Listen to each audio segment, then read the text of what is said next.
Hola, soy Laubi y estoy grabando esto como 2 meses después de haber subido el tutorial de Sai, la parte 1. Sí, tengo mis excusas, tengo mis razones. La universidad me está acabando con la poca creatividad y energía que tuve y que no voy a volver a tener, porque Dios sabe que no voy a volver a lo que era antes. Y nada, pues esta parte vamos a hablar acerca de la sección de la izquierda del Sai, un poquito acerca de la sección superior en donde se encuentra, Edit, Canvas, las capas, la selección, reglas, un poco acerca de lo que existe de contorno alrededor del dibujo, que lo aprendí mientras hacía este tutorial. Solamente venía a pasar por aquí, yo soy la editora, a contarles acerca de lo que vamos a hacer en este video. Vamos a tener el mismo speed paint de antes, porque estuve ocupada, y espero que les guste el tutorial o que les sirva también el tutorial para aquellos que van a utilizar Paint Tool Sai 2 para ilustrar. Es una muy buena aplicación, no digo que están obligados a utilizarla, pero sí, en caso de que lo vayan a utilizar, espero que este tutorial, la información que les di, mis mini tutoriales y clases de diseño gráfico que son gratis, pues les haya funcionado de una parte u otra, en caso de que estén interesados en estudiar diseño gráfico o quieran saber un poquito acerca del tema, que pues nunca está de más aprender sobre diseño gráfico cuando eres ilustrador. Y eso sería todo, así que las dejo con la Laubi de hace 2 meses. Gracias. Ya haber pasado este descanso, entonces hablemos de la barra izquierda que se encuentra en la ventana del Sai. En esta está ya toda la parte de modificación de capas, el modo, opacidad y herramientas que se utilizan para bloquear lo que sería la capa, el movimiento, poder dibujar encima de una capa o comenzar a dibujar dentro de una sola capa o línea. También está el tema del Clipping Group, que lo expliqué en el anterior video de Chivis, y el tema de Selection Source, que se utiliza también con la parte de la varita mágica o de la herramienta de selección que tiene un pincel para designio propio. La parte de crear una nueva capa, el Line Work, que se utiliza, y si no sabían, es que Sai utiliza vectores. ¿Y qué son vectores? Ya vamos a eso. Volvemos entonces a la clase de diseño gráfico. Vale, en cuanto a la imagen digital, existen 2 tipos de funcionamientos o de modos que se utilizan para poder generar una imagen digital. Está la vectorial y el mapa de VIPs. La vectorial se crea a partir de unos objetos generados matemáticamente, o sea, los vectores. Estos son puntos que tienen unos manejadores con los que se pueden controlar la forma de la línea. ¿Qué pasa? La diferencia tanto en vectorial como en mapa de bits es que uno utiliza píxeles y no. El mapa de bits utiliza píxeles y el vector no. Por ende, si vamos a hacer alguna ilustración para imprimir y va a ser en un formato grande, como digamos 10 metros, entonces lo que deberíamos utilizar para este sería el vector, ya que la calidad de este, cuando se modifica el tamaño, no va a cambiar. En cambio, con el mapa de bits, con los píxeles sí que cambia. Cuando agrandas un círculo pequeño que tiene buena calidad siendo un círculo pequeño, al agrandarlo te das cuenta de todos los detalles de los píxeles y de píxeles de degradación que tiene, lo cual al momento de imprimir pues no es muy favorable, porque entonces la imagen se va a ver borrosa, no se va a distinguir, te van a demandar por haber hecho una mala imagen y bueno, te van a destruir como diseñador gráfico o ilustrador. En este caso, lo que tenemos que utilizar para impresiones es una muy buena calidad de píxeles en cuanto al mapa de bits, o utilizar vectores, que sería mucho más fácil al momento de imprimir. Sai tiene la función de vectorización con el Line Work, pero tengan en cuenta que se utiliza mapa de bits, o sea que cuando vamos a hacer alguna imagen grande se van a anotar los píxeles en el momento en que dejemos la parte del punto final que tiene el vector. Entonces no va a ser lo mismo que como por ejemplo en Adobe Illustrator, que maneja los vectores y no se ve ningún píxel, la imagen es toda fina, limpia, En Size sí se van a notar. Entonces, ¿para qué pueden utilizar el line work? Lo pueden utilizar para hacer fondos, edificios o algunas ilustraciones o algunas partes de la ilustración que no necesita como tal que ustedes lo dibujen con la mano, con el trazo, sino más bien lo pueden utilizar con la parte de vectorización del line work. También pueden hacerlo si en caso de que quieran hacer una línea para su personaje mucho más pulcra, mucho menos movida, que no tenga demasiado movimiento o que no esté tan sucia en cuanto al tema de que son demasiadas líneas unidas. También utilizarlo para eso, o incluso para hacer la parte de relleno de los personajes, que también serviría de esa forma. Después de cerrar ya con esta otra mini clase de diseño gráfico, continuamos con la herramienta, de crear una carpeta. En esta carpeta podemos meter las capas que estamos utilizando para tener una mejor organización dentro de nuestro lienzo, dentro de nuestro archivo.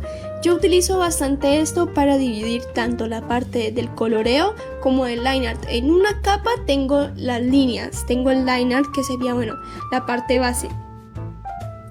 Y en otra capa ya tendría los colores base, sombras, iluminaciones, efectos que se hacen con color para que no sea tan desorganizado, porque si ustedes han notado mis speed paintings, las capas llegan hasta 60, entonces es mejor tener organizado de esa forma para en caso de que haya un error o algo, saber dónde moverse sin que haya demasiado estrés o desorganización en tu lienzo.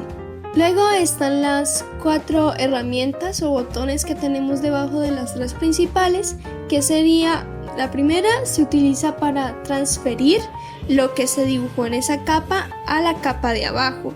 Esto lo pueden utilizar cuando ya vayan a finalizar su ilustración, o sea, ya la tengan hecha y quieran unirla completamente para ver cómo queda con el fondo, experimentar un poco, y ayuda para unir todo y que ya entonces quede así en una capa en vez de la capa original donde estaba. Luego continuamos con la segunda herramienta, que esta junta y fusiona todas las capas. Esta herramienta también está en Photoshop, ahora que me doy cuenta, y es bastante útil, como les estaba diciendo, en caso de que ustedes quieran ver el trabajo final de cómo quedó su ilustración.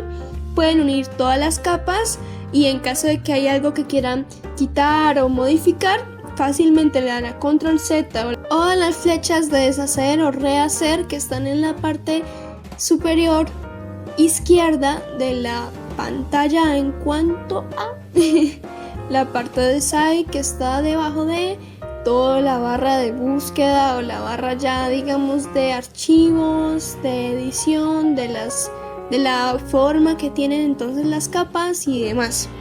Y ya luego están las dos últimas herramientas o botones, que sería la del borrador, que borra todo lo que pasó en una capa y ayuda en caso de que quieras borrar todo e iniciar de nuevo.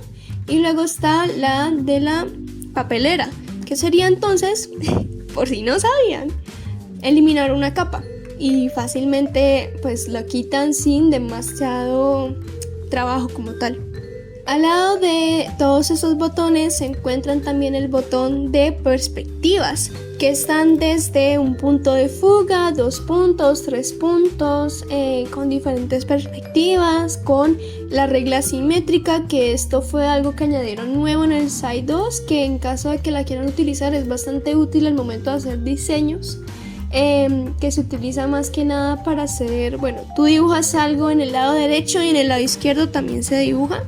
Entonces, es bastante útil en cuanto a hacer diseños, o también yo diría que para hacer lo que son, logos simétricos entre sí. Continuando un poco con el tema de el modo de la capa, pues tenemos así mismo como se tiene en Photoshop, es el normal, multiply, screen, overlay y un poco más que encontramos que nos ayudan un poco con el tema de sombreado y con iluminaciones. Yo sinceramente no lo utilizo demasiado, ya que yo prefiero hacer las sombras e iluminaciones por mí misma, pero esta es una herramienta que te genera como mayor eficacia al momento de dibujar, ya que no tienes que estar pensando mucho en cuanto, bueno, qué color voy a elegir o cómo voy a hacer esta sombra, ya que, por ejemplo, Multiply Screen se encargan tanto de la sombra como de las iluminaciones y de una forma u otra hace el trabajo mucho menos pesado. Ya pasando a la parte de arriba de todo el programa de Site, tenemos, bueno, como les expliqué, el archivo o file. Luego tenemos para editar, que sería, bueno, cortar, pegar, copiar, que pues es algo que tenemos normalmente en control C, control V. Luego tenemos el tema de las capas, en cuanto, si digamos que tú creaste un dibujo y no te termina de convencer ni el tamaño, la altura o la anchura que tiene este, o en su caso la resolución, tú te metes a Canvas, Change Canvas Resolution, o cambiar la resolución de las canvas o de las capas, y ahí te aparece otra vez las medidas que tú habías creado en cuanto a anchura y altura, ya sean centímetros o en píxeles, para tu lienzo o tu ilustración o tu mesa de trabajo. También está la parte de la ilustración, la resolución. También encuentras la parte de la resolución de impresión en píxeles y centímetros. Ahí puedes ya tú modificar según, bueno, que quieras cambiar un poco la altura, la anchura. Eso ya depende de ti y lo que quieras hacer con tu ilustración. Otra cosa interesante de esta tercer parte o botón que tiene en la parte superior es el fondo de la capa o de los canvas, como le quieran llamar, que aquí pues tú los puedes modificar tanto como les había explicado antes al momento de crear un nuevo archivo, en blanco, negro, color que quieras poner de fondo, y transparencia, que se utiliza para crear PNGs que tienen el fondo transparente. Esto normalmente se utiliza para stickers, por ejemplo los que se utilizan en Twitch, o también para GIFs. Pero sí, esta es una opción en que en caso de que tú te hayas arrepentido de dejar el fondo en blanco, pues tú puedes modificarlo como quieras, o en caso de que hayas hacer stickers o es hacer unos PNGs, entonces ahí puedes cambiar otra vez el tema del fondo y no quedas como bloqueado y te toca volver a hacer todo de nuevo, no. Ahí te permite, en caso de que te arrepientas de alguna cosa, rehacer todo tu trabajo por si quieres que sea así. Continuamos con la parte de las capas, que te permite pues un poco modificar. Aquí tienen las mismas opciones que tendrías en la parte de abajo con los botones, pero simplemente, como dije anteriormente, pues la tienes en caso de que no sepas utilizar las herramientas de abajo. En este caso lo que les voy a mostrar es la parte de outline, como les expliqué, que es la línea de fuera que se utiliza para, en este caso, pues dibujar, sí, valga la redundancia, una línea por fuera, que yo por ejemplo la utilizo para los chivis, que no sé si han visto el video o las ilustraciones. Estos tienen una línea blanca que los rodea, y esto me sirve un poco como para enfocar mejor al espectador, que vaya a la vista de una vez al chibi y no se distraiga un poco con algún objeto o ilustración que haya hecho de decoración, y también porque estéticamente se ve muy lindo y pues queda de una forma un poco más limpia. Luego seguimos con el filtro, que encuentras dos opciones, que serían los ajustes de color, tanto de saturación como de matiz, y de la parte de, bueno, cuánto valor lumínico tiene o el contraste que este genera el color con otras zonas del lienzo. Y abajo tienes la zona de blur o de desenfoque, y tienes el desenfoque gaussiano, que esto lo que hace, valga la redundancia, es desenfocar tu dibujo, lo cual te ayuda bastante al momento de que, bueno, quieras generar algunas zonas como con mayor movimiento, o que parezca que está desenfocado, que no tiene tanto protagonismo como otra parte del dibujo. Luego tenemos las reglas, que está la regla normal de siempre. Tenemos la elipse, que te permite dibujar círculos o elipses como tal. Esta te permite modificarla del lugar, de dirección, la forma, incluso la perspectiva que va a tener. Algo que se me pasaba por alto, y ya que vamos cerrando el video, es el estabilizador de la línea, que este nos ayuda, como había dicho anteriormente, a, bueno, que la línea sea un poco más elegante y no sea tan desastrosa, porque hay algunas veces que tanto el mouse o la tableta gráfica tienden a tener pues la sensibilidad muy fuerte, o en estos casos muy brusca. Entonces este te ayuda bastante a que la línea no se vea tan tosca. Otra función sería de una línea recta, que te ayuda a crear, valga la redundancia, líneas rectas o como tal. En este caso lo que tienes que hacer es con el mouse mantener sostenido y ya luego sueltas para que se genere la línea. En el caso de que no vayas a utilizar la regla o otros atajos de teclado, por ejemplo, que tiene el SAI. Y bueno, eso sería todo como tal del tutorial que les podría dar, un poco resumido y condensado de todo lo que esta aplicación tiene como tal. Espero que les haya ayudado bastante. A mí me gustó bastante hacer este tipo de cosas. Si quieren que siga hablando un poco de SAI o bueno, las herramientas, ir un poco más a lo específico, pues me comentan y me hablan acerca de que si quieren que este tipo de tutoriales sigan existiendo o sigan pasando. Yo soy Laubi, les deseo un buen día, tarde o noche. ¡Chao!